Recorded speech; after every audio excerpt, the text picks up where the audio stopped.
The subject of this speech is a topic which has been discovered recently and which may not exist at all. I may be talking about something that does not exist. Therefore, I'm free to say everything or nothing. I, in my stories and novels, often write about counterfeit worlds, semi-real worlds, as well as deranged private worlds, inhabited often by just one person, while meantime the other characters either remain in their own worlds throughout or are somehow drawn into one of the peculiar ones. This theme occurs in the corpus of my 27 years of writing. At no time did I have a theoretical or conscious explanation for my preoccupation with these pluriform pseudo-worlds, but now I think I understand. What I was sensing was the manifold of partially actualized realities lying tangent to what evidently is the most actualized one, the one which the majority of us, by consensus gentium, agree on. Listen, most investments today feel like second jobs in disguise. Real estate, you're a landlord. Stocks, you're a day trader. Crypto, you're a full-time researcher. But you've got a life to live. Your investments should help you live it. You deserve a strategy that builds wealth without sacrificing your time, sanity, or freedom. And that's why more Americans are choosing gold. Gold doesn't demand your attention. It doesn't crash overnight, and it doesn't care who's trending on Twitter. Noble Gold Investments has helped thousands of investors just like you, people who want both profit and peace of mind, secure their future with real physical gold. There's a reason smart investors are going back to basics, choosing the only asset trusted by civilizations for over 5,000 years. Gold offers freedom and peace of mind 1 ounce at a time. Visit noblegoldinvestments.com to get your free wealth protection kit. That's noblegoldinvestments.com.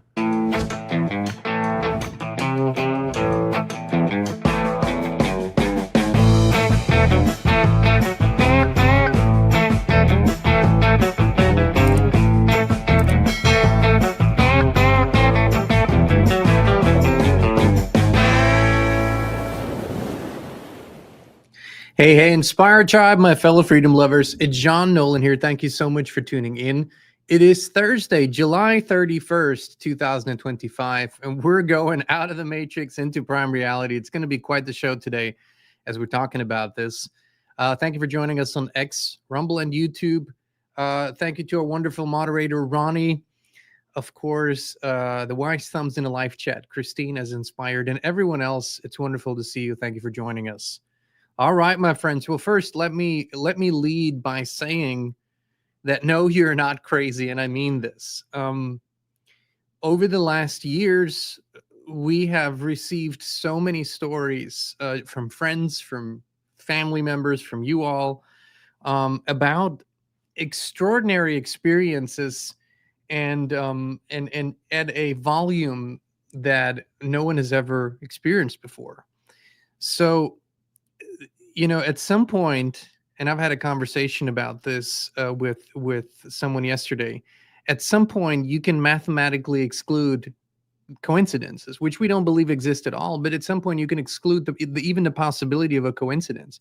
Why are so many people experiencing glitches in reality, glitches in the matrix? I'm not talking about digital stuff.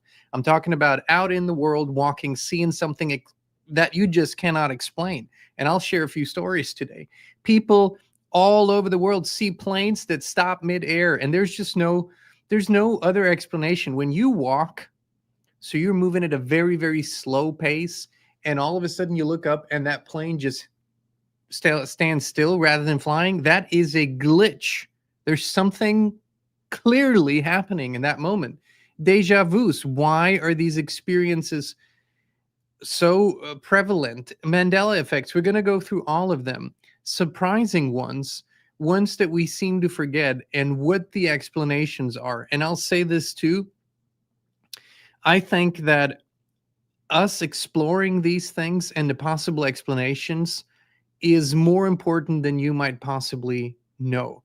I think that we are very, very consciously kept away from these subjects. These subjects are described often as fringe, or people are led into sort of a wrong direction, because at the core of all of this is the same realization.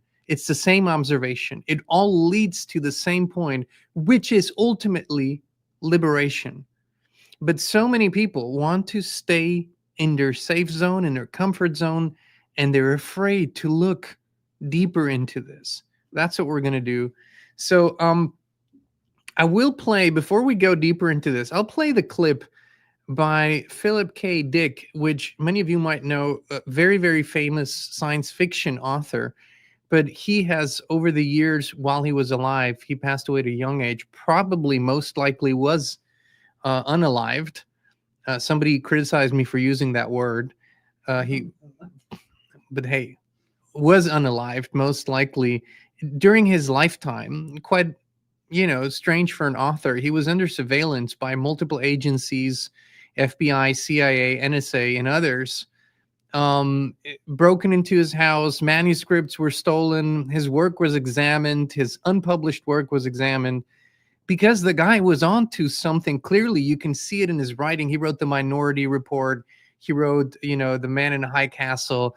He wrote, the basis for Blade Runner. And when you watch these movies and read these stories, clearly, that was written in the 70s. So he was clearly ahead of his time and had questions and observations. So I'm going to play this full clip here that we teased in the intro, and then we're going to go deeper into what might be happening here. It's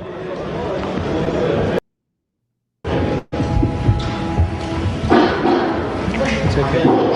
It's okay. The subject of this speech is a topic which has been discovered recently and which may not exist at all. I may be talking about something that does not exist. Therefore, I'm free to say everything or nothing. I, in my stories and novels, often write about counterfeit worlds, semi-real worlds, as well as deranged private worlds, inhabited often by just one person, while meantime the other characters either remain in their own worlds throughout or are somehow drawn into one of the peculiar ones. This theme occurs in the corpus of my 27 years of writing. At no time did I have a theoretical or conscious explanation for my preoccupation with these pluriform pseudo-worlds, but now I think I understand. What I was sensing was the manifold of partially actualized realities lying tangent to what evidently is the most actualized one, the one which the majority of us, by consensus gentium, agree on. Later that day, back home again, but still deeply under the influence of the sodium pentothal, I had a short, acute flash of recovered memory. Then, in mid-March, a month later, the total body of memories, intact and entire, began to return. You are free to believe me or to disbelieve, but please take my word on it that I am not joking. This is very serious, a matter of importance. At that time, I had no idea what I was seeing. It resembled nothing that I had ever heard described. It resembled plasmic energy. It had colors. It moved fast. It collected and then dispersed. But what it was, what he was, I am not sure even now. In other words, it's a common theme in my writing that a dark-haired girl shows up at the door of the protagonist and tells him that his world is delusional, that there's something false about it. Well, this did finally happen to me. I even knew that her hair would be black. I had an actual complete sense of what she would look like and what she would say. She did appear. She was a total stranger, and she did inform me of this fact, that some of my fictional works were in a literal sense true. I wrote out these dreams in novel after novel, story after story. To name two in which this prior ugly present obtained most clearly, I cite The Man in the High Castle and my 1974 novel about the U.S. as a police state called Flow My Tears, the Policeman Said. I'm going to be very candid with you. I wrote both novels based on fragmentary residual memories of such a horrid slave state world. People claim to remember past lives. I claim to remember a different, very different present life. I know of no one who has ever made this claim before, but I rather suspect that my experience is not unique. What perhaps is unique is the fact that I am willing to talk about it. We are living in a computer-programmed reality, and the only clue we have to it is when some variable is changed and some alteration in our reality occurs. We would have the overwhelming impression that we were reliving the present, déjà vu, perhaps in precisely the same way, hearing the same words, saying the same words. I submit that these impressions are valid and significant, and I will even say this: such an impression is a clue that at some past time point a variable was changed, reprogrammed as it were, and that because of this an alternative world branched off. 1977, that was almost 50 years ago. I think we should note that he was talking about a computer programmed simulated reality. For 1977, that was, very unusual. Think about the fact that that was before the personal computer. So nobody had a computer in their house. The TV hadn't really been around for that long, right? In homes, like it was 20, 25, maybe 30 years tops, not even 30. So we're looking at even the realization of language and the potential for technology that he grasped. That's notable here. But the stuff that he mentioned are things that you and I have experienced over and over again. But what we tend to do is we tend to say, well, let's move on. And we move on with life. But what if these things happen over and over again? Because they're shaking us. They're wanting us to awaken to a greater realization. And so what are the most dominant experiences that people are having? And then we'll talk about what they might mean. But déjà vu is a classic, and a déjà vu in the sense of it has already been seen. It's a French phrase, but it was first described in around 1870. But that doesn't mean that it wasn't described in other ways before. Déjà vus were known to people since recorded history, since we can go back and have people have experienced this. We can find it in scripture. We can find all these things. But what it really is, it describes the sensation that you've already lived this exact moment down to very specific words, movements, or emotions. And here's the interesting thing. How come that everybody that has it experiences it almost in the same way? Like, that is very, very telling. And I remember, I'm sure it wasn't nearly my first déjà vu. So the first one that I remember in a different way was I remember laying in the crib in my grandma's house, and I was around a year old maybe, and I have this distinct memory that there's a deep sadness that came to me because I realized at that point I'm gonna have to go through all this shit again, like learning how to speak and learning how to walk and learning all that crap. There was a realization, and I don't know how else to put it. How do you have a memory as a 1-year-old? But that was, oh my God, now I got to do all this again. And they don't understand me. Like, I was looking at the adults around me. They couldn't understand what I needed or wanted. I couldn't say it. So it was like this level of frustration, not quite a déjà vu. But then I remember a first distinct memory. My parents took me and my brother for a trip to New York City. And we were walking around the city and visited everything. And by the way, I also remember distinctly the Twin Towers and how we photographed them. And it was just an experience. But really, we were, and I remember it so clearly, we were on the sidewalk waiting because it was a red light, and we were about to cross the street and go into a museum. And as we were standing there crossing the street, this flash came to me, and I could see exactly what the museum looked like on the inside. That was before the internet. That was before you could look things up, right? And so I could clearly see exactly what kind of carpet was in there, everything. I told my parents, when we walk into this building, there's going to be this kind of carpet and it's going to look like that. And then in this room, you're going to see this and that. And they're like, what are you talking about? I said, I remember.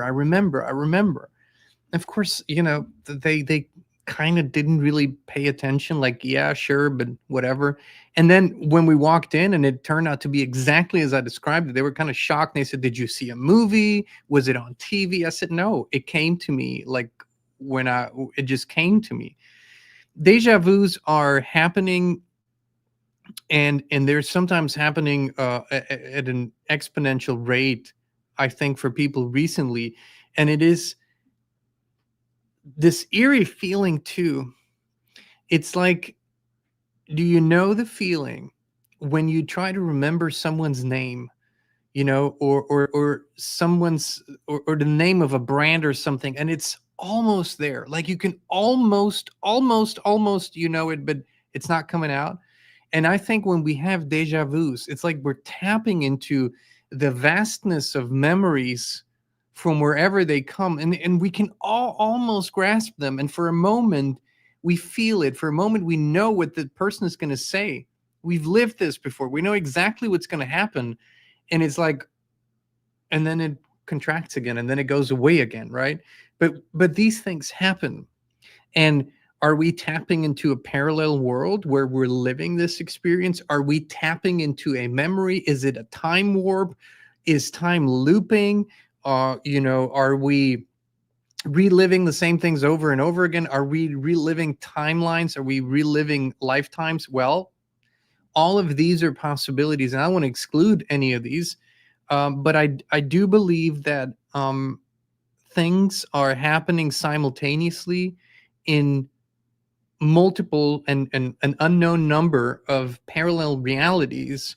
However, I want to preface this because I'm going to go into this. I don't think it's a good thing. I don't think this is actually how it was meant to be. So actually, I think it's reminding us of a problem. Time slips or time loss are another phenomenon, and time speeding up is one that collectively everyone experiences.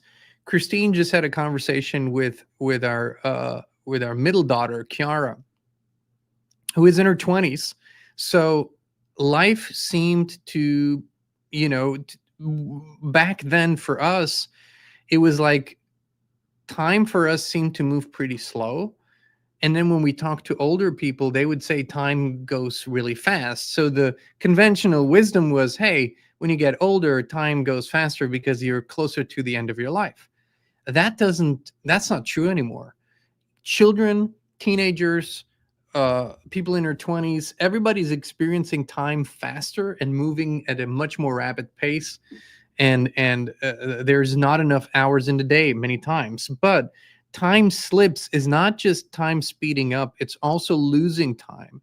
And yes, of course, when you scroll on your phone or whatever, you can go into this loop, but it's more like you're in the car and you lose half an hour, or there's something else going on, or you go and you experience something and you think you've experienced it for 30, 40 minutes, but it's only been 2, right?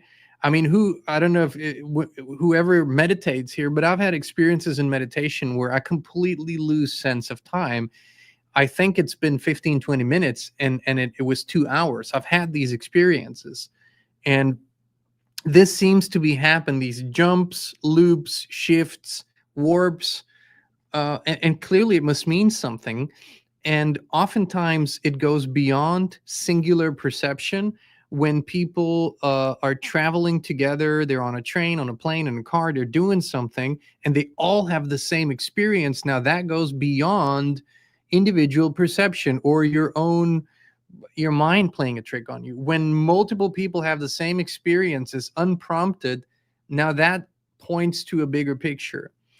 Objects disappearing and reappearing is a common point of conflict, small conflict in our home. And this is the proverbial ketchup bottle where, and this is typically, they put it on us guys where you go into the fridge and go, where's the ketchup? And I've had these now on multiple occasions, not just the ketchup, by the way. I'm not so big on ketchup, but you go and you look for something You even remember where you put it, where it was, and you go and you look and you look and you look, and you come back 3 4 times. It's not there, it's not there, it's not there. Now then all of a sudden the fifth time you go back to that space, and now you find it exactly where you first expected it to be. How many times does that happen? It happened many times to me. So uh, I don't think it's a guy thing. I don't think it's just being, not being attentive, or not being focused on what you're doing. I think it literally points to the possibility that we're tapping between realities. Um, or, of course, that something is tampering with it in our reality. That's a possibility too. But I tend to lean to we're shifting back and forth sometimes between two almost identical realities. Okay. And they seem so similar that we don't notice it in the moment. Another thing is the NPC thing. It's another big triggering thing, but it has become um, it has become a phenomenon that many people are noticing, and believe it or not, people are writing us and saying, I believe my husband is an NPC. I believe my can your children be an NPC? Can your parents be? I don't know, and I don't want to judge that. It was never a point of judgment. It was a point of observation.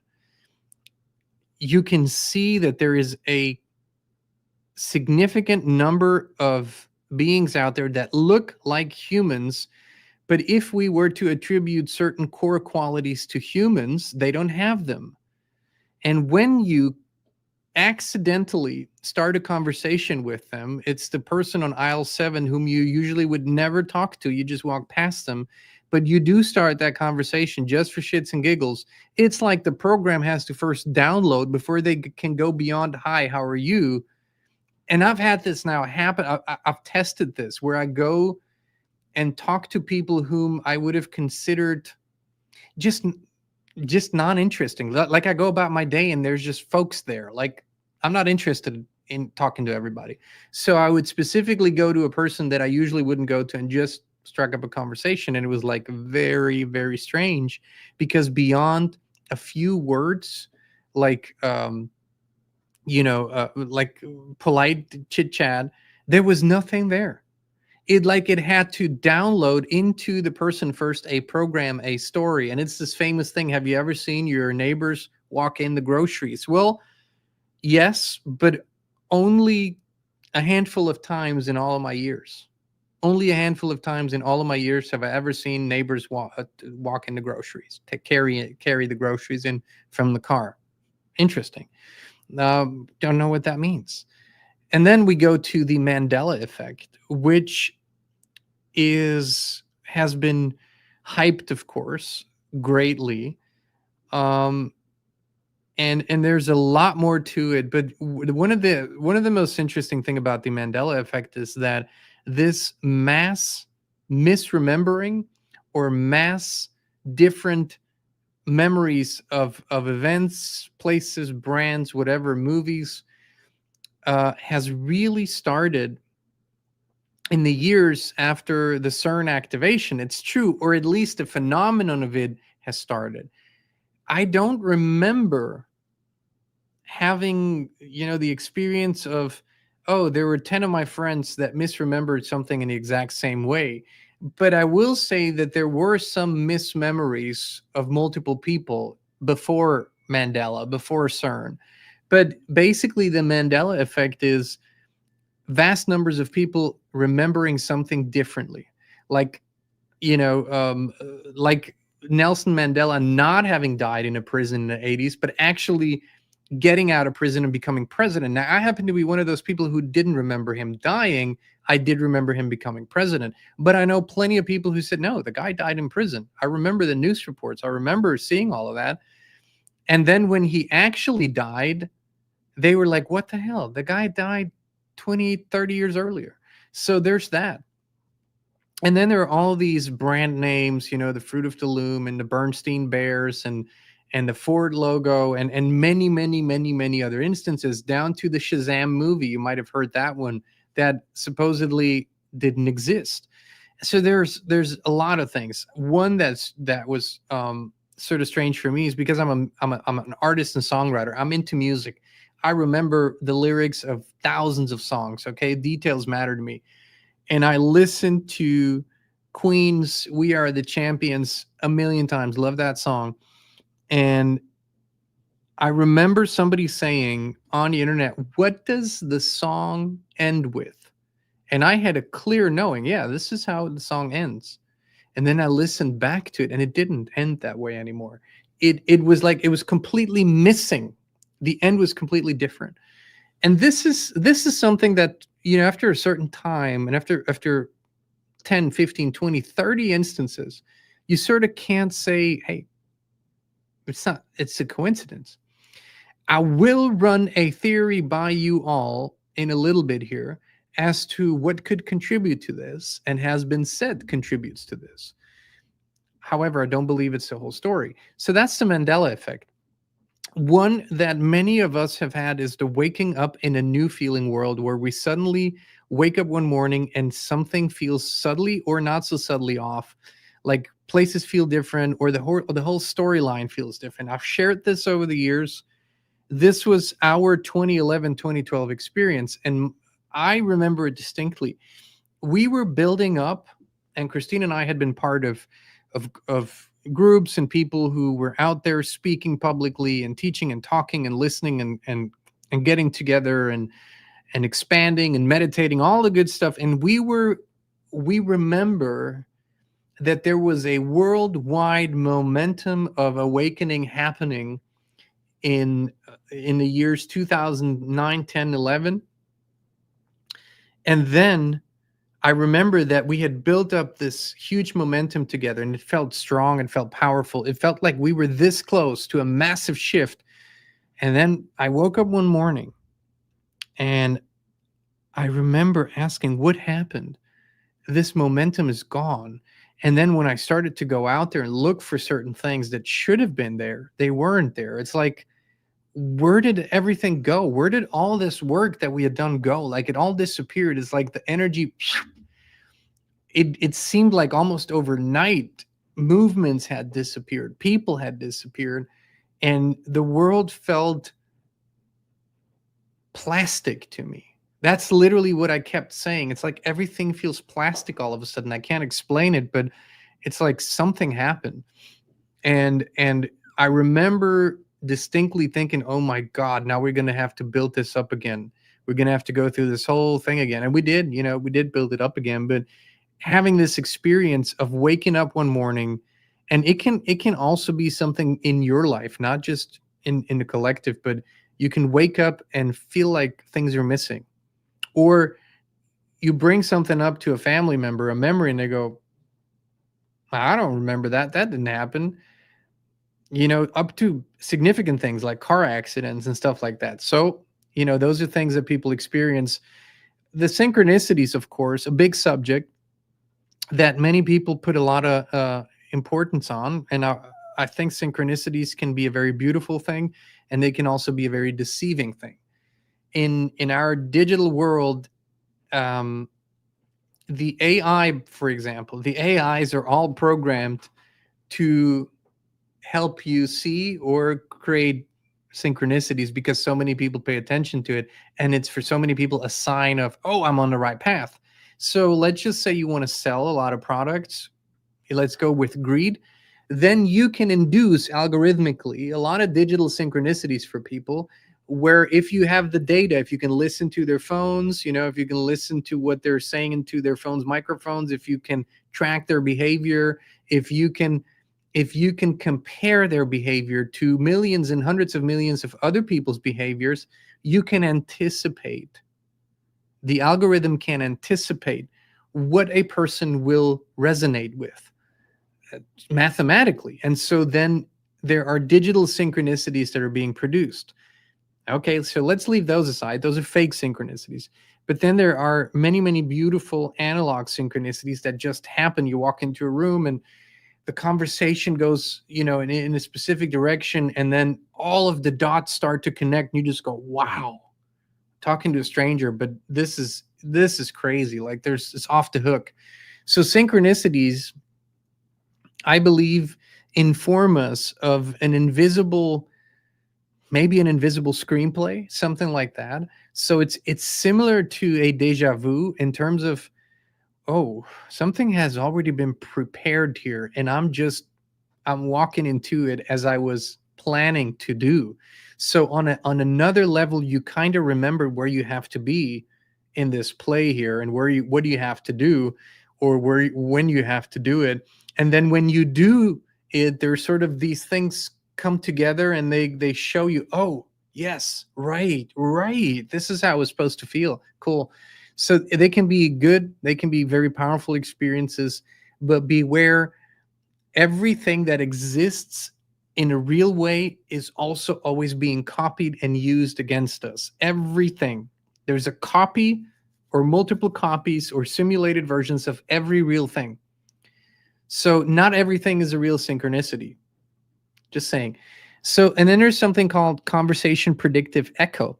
So when somebody says the exact thing that you were just thinking, and even in using the words and phrases, now here we can tap into multiple beautiful explanations. If it's someone close to you, you usually synced up pretty well. You can read each other's mind, even though you might not realize this. You spend so much time in each other's fields that you just automatically pick up on this. This can happen with a stranger when both are very open and have a sort of are open to reading the field and what another puts in the field. So this is sort of more a psychic, if you will, and we're all psychic, right? Telepathy. That really more points to that thing rather than some reality glitch, but it is still very eerie when it happens. And it's even more eerie, for example, when it happens in a way where you think something. Let's just say you're watching a live program. Let's just say you for some reason you're watching a live news program, and you think of something, an exact phrase, and then the anchorman says it. Now that's a little bit different. That's very eerie. That's almost predictive. A predictive psychic ability. Dreams that shift reality. So that's the kind of dream where it feels so real, and it feels like the things that are happening in the dream really happened, and you wake up the next morning, and it feels like the dream has really shifted something in your reality, or shifted something in a relationship, or shared dreams, like where you have a dream and you see familiar faces, and then the other person that was in the dream also had that dream. So basically a shared dream, which I've experienced maybe a couple of times, but I've experienced it in meditation, where I could have a way of communicating with someone in meditation, and later found out it was really happening on that level. This is very beautiful, more intentional than reality glitches, right? And then we have this strong feeling of this isn't real. And I think this is one of the big ones that is coming up for many people, that this plastic feeling that I have, and have had now for over 10 years, that reality seems plastic in many ways and unreal, much more unreal than before, in my perception anyways. Now that can be my individual journey, that can be my story, that can be what I have learned or what I have read or whatever. But when there's so many people having the same feeling of seeing something or hearing it and going, nah, that just is, it's not real. And we all have these glimpses. We all have these moments where we think none of this is real. And then the moment fades again, right? But sometimes it can last for 5, 10, 15, 20 seconds. It's like time stops, everything slows down, slow motion. You just go, what? How? What? None of this is real. And boom, then you're zap back into it, and you sort of forget about the feeling. The script break is another phenomenon that I connect with the NPCs, really, because the script break is when somebody says something and then it's like they glitch. It's just gibberish comes out, or and not a stroke, but really gibberish, or just they're mid sentence and it just blank, 10 seconds, nothing happens. I've had this now on numerous occasions with people, and when it's friends or something, I go, "Hey, what's going on?" And there can be brain fog and all of that, sure. But then I've had this with strangers, and I just stand there and they malfunction. It's like the robot malfunctioned. And then there's nothing there for 10, 15 seconds. And then, they turn on again and on they go with their story. That can be a very interesting experience, especially since they oftentimes don't have the awareness that it happened to them. It just happened to me as an observer. And then the personal timeline anomalies. So like I said, memories that others should have were, remember when we went on vacation and this happened and it was a big thing, and nobody seems to remember. And you just go, how do you forget this? Like it was an accident or something, or even beautiful memories, like beautiful life-altering memories for a family, and then nobody else but you remembers. That, or they tell you about this memory and you don't remember it. You just go, this never happened. And they say, how can you forget that? It was a once in a lifetime moment, but you go, it's never happened. I never went on a hot air balloon ride. Who would forget a hot air balloon ride? But stuff like that happens in people's lives.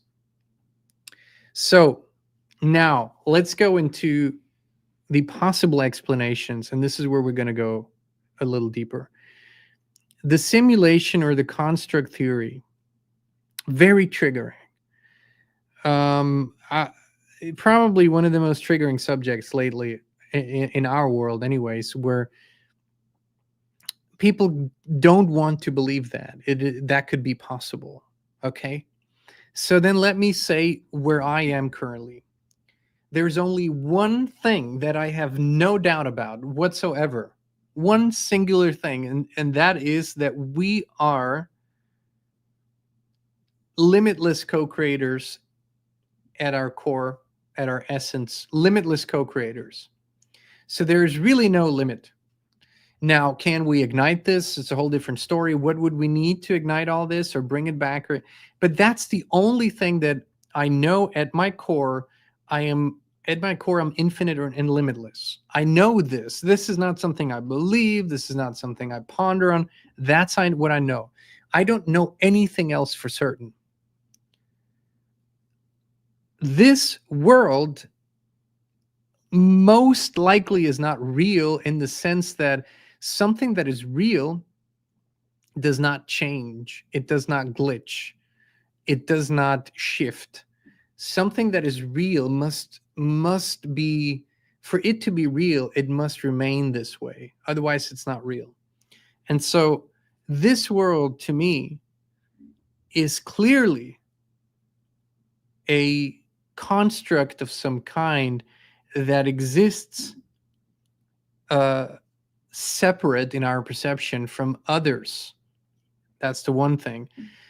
I wanted to go, and I will here, into this multiverse or parallel timelines thing, which I believe is a real phenomenon. So when we're shifting tracks, when we're shifting timelines, we can experience a either quite different reality or a just very subtly different reality.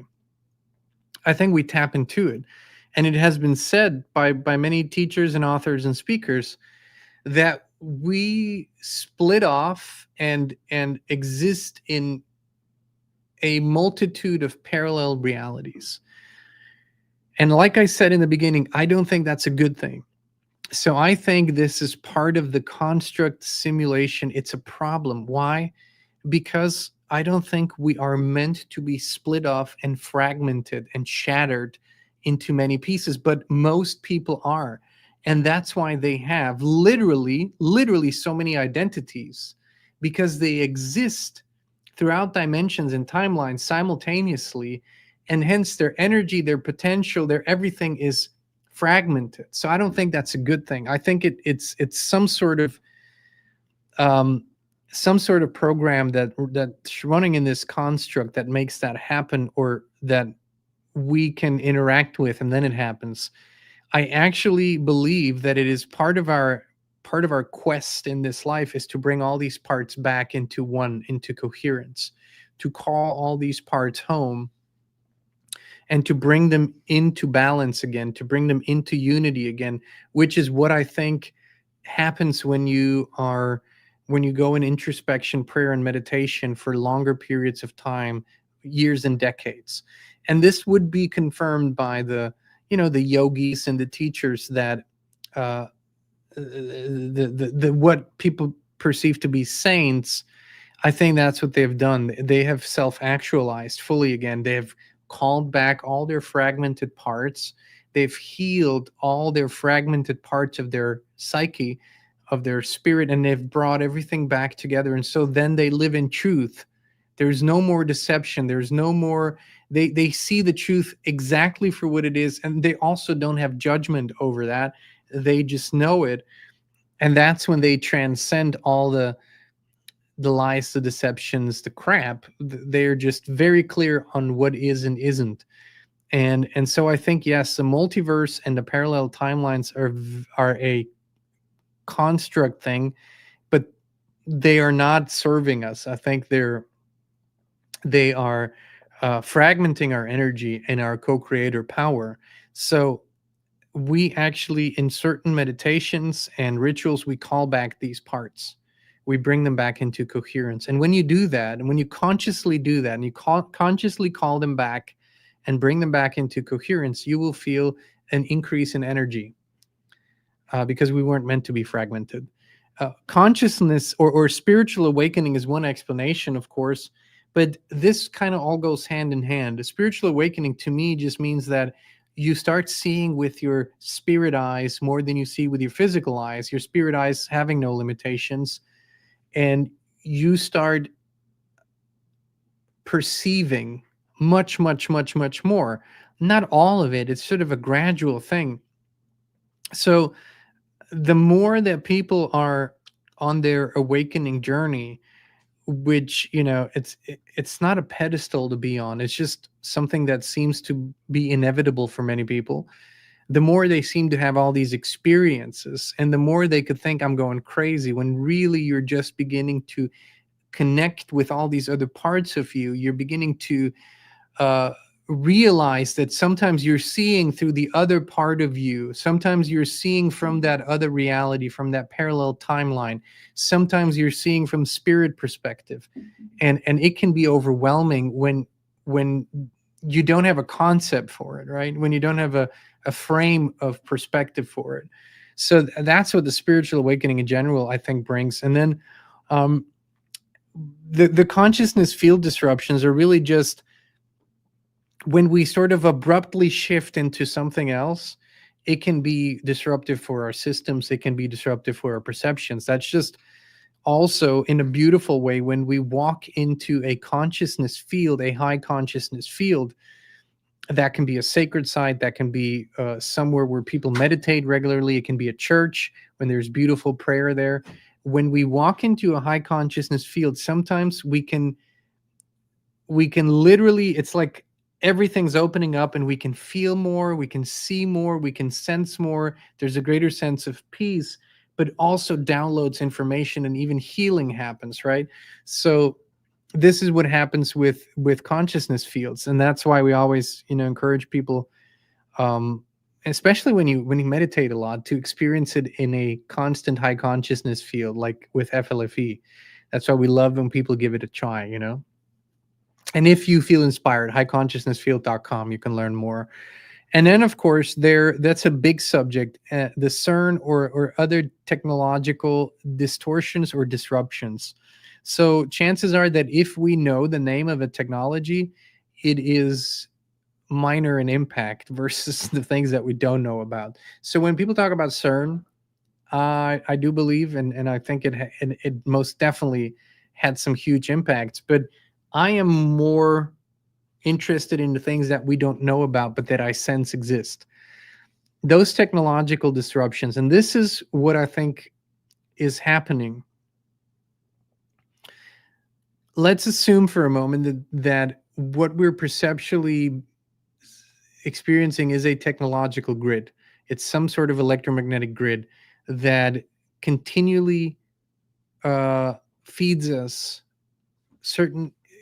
information that we decode in a specific way.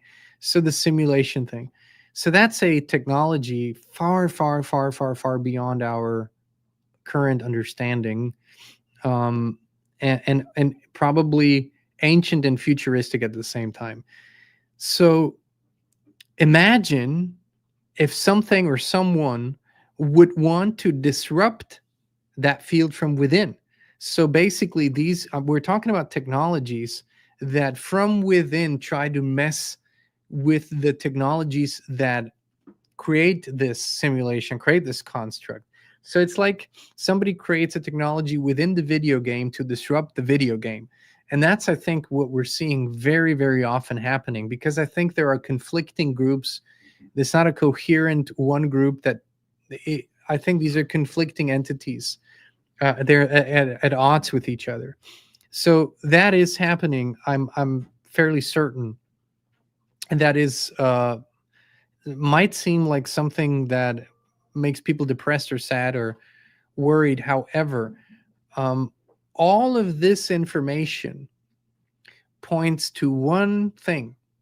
And I want to bring this back. The one thing that I know for certain is that we are in reality infinitely powerful co-creators. So what does that mean? It's that if we cannot yet decipher all of these things that I talk about here, if we can't yet for sure know what they are and how we need to interact with them, then the only thing that we can do is improve all of our abilities and reconnect with our true essence to the best of our abilities every single day.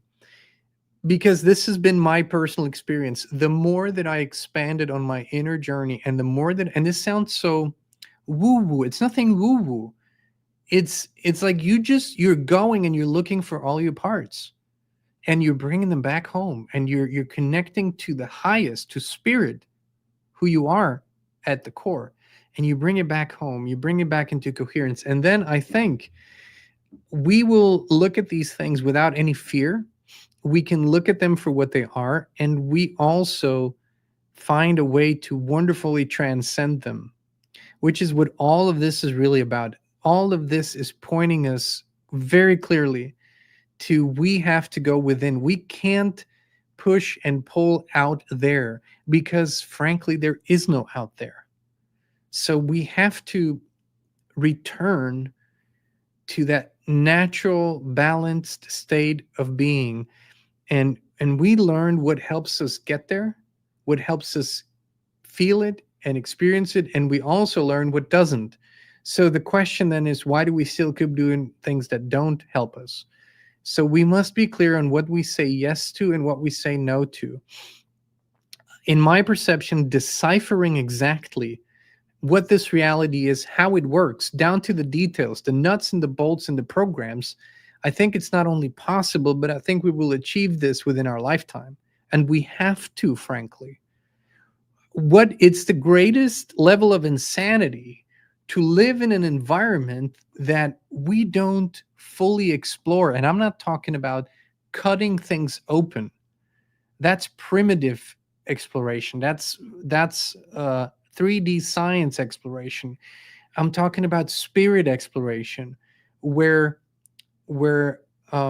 essences meet each other at the same frequency level and inform each other of each other. That's what we're doing. It's a meditative process. It's starting to talk to the plant, if you will, and listen to its answers. The plant will answer.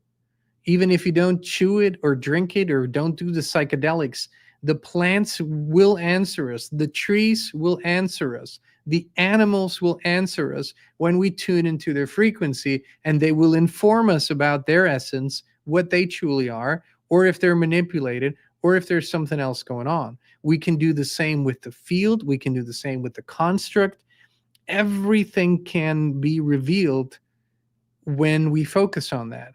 And I say we because I'm not there. If I was, I could share much more with you, but I'm on the journey. I'm on the journey of exploration, knowing there's so much more to know and knowing that we have to know it.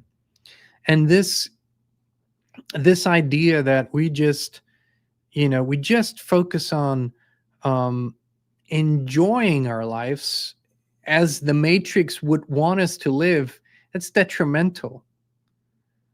Not that there aren't things that we can enjoy here, don't get me wrong, but it's detrimental to fall for this trap that, oh, just don't worry about these things. They're not important. That it's nothing for you to focus on. I think that's the story. If you wanted to keep people ignorant, you would tell them not to think about significant things. You would tell them to never ponder on the bigger questions.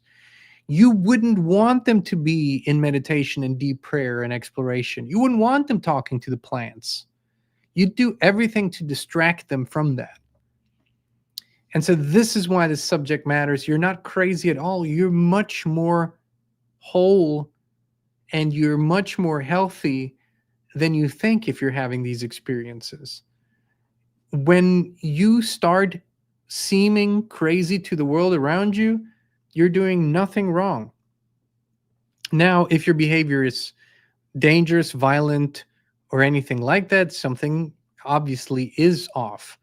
But if you're simply exploring and talking about bigger concepts and asking bigger questions, well, as Krishnamurti said, it's not a sign of health to be perfectly well adjusted to an insane society.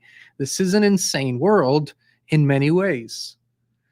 And when I talk about the world, I talk about the human systems. So, in closing, no, we're not crazy. We need to go deeper. We need to ask these questions, explore more, and start helping and assisting each other in what we're finding. We need to talk about the nuts and bolts. And why wouldn't we be able to do it?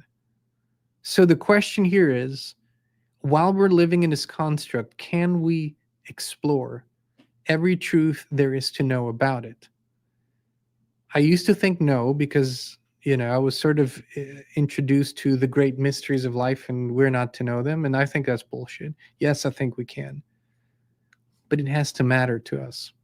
And it should matter. I think it should matter greatly. I honestly think that the balance of creation and the universe hinges upon us discovering this. I think that's why we're here. All right, my friends. I want to thank you for tuning in and being here with us today. Also, if you feel inspired, Christine and I are going to do our honey talks today on locals. You can join us there. It's our subscriber community. Beautiful, beautiful community. Wonderful conversations, great insights. And if you have questions, come on over there. Feel free to ask them during the live show. That's going to be on inspired.locals.com. Look up for that notification that will come up, and that live stream will begin shortly over there. Inspired.locals.com. All right, my friends. Thank you again. Much love. And we'll be with you again very, very soon. Are you looking for like-minded and like-hearted people to connect with? Then the Inspired community on Locals is the right place for you. You can post, comment, share, and connect with others, and our shows there are completely uncensored and unfiltered. It's stuff we can't talk about here.